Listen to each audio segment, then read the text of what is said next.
Joining us from Los Angeles this morning, former LA Deputy District Attorney Robin Sax. Robin, good to have you with us. It's interesting when we look at the details that we've had and the details we haven't had. So now we're hearing from the police. They come out and they say he was in fact tied to the crime, but they're not saying, as Ben pointed out, that the case is closed. Does that surprise you? Well, here in Los Angeles, there are a lot more questions than there are answers still yet, and we're already 3 weeks out on this investigation.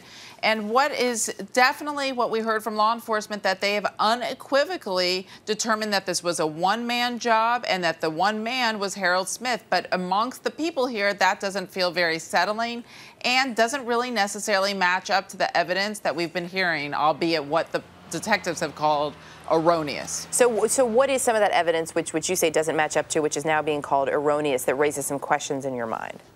Well, right now, everybody, or the presumption was that there was 3 shots to Ronni Chasen's chest and a couple of shots to her shoulders.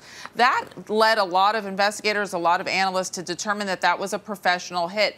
Unless we hear that that part of the earlier reports was erroneous, it still sounds a little bit strange that someone from a bicycle is able to shoot someone 3 times across the chest. Of course, Sergeant Snowden said, or Chief Snowden, excuse me, said that there has been erroneous reports, but he didn't go so far as to say what was erroneous. Also, where were the casings? Did Harold Smith pick up the casings? He never took anything from her vehicle. He was riding a bicycle all the way from Hollywood to Beverly Hills, which is a good 7 miles away from the scene of the crime, from where his house is, and not an area that's highly trafficked by bicycles. So still all these unanswered questions leading people to think, okay, you've just said there's a 60 to 70% finish of the investigation, but yet there's still all of these other parts that are unknown. Do you think there is some pressure to hurry this up, as we just heard from Ronni Chasen's friend, Roger Friedman, who said, look, there is a little bit of pressure. It seems like they're hurrying an announcement a little bit. Did that come into play at all, you believe?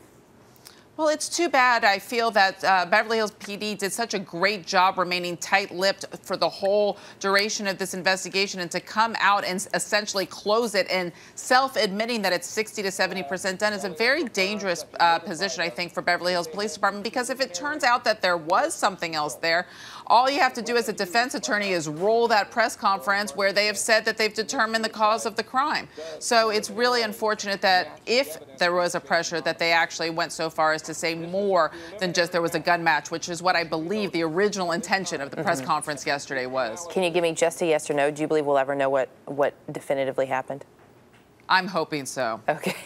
Robin Sax, always good to have you with us. Thank you. Thank you, Erica.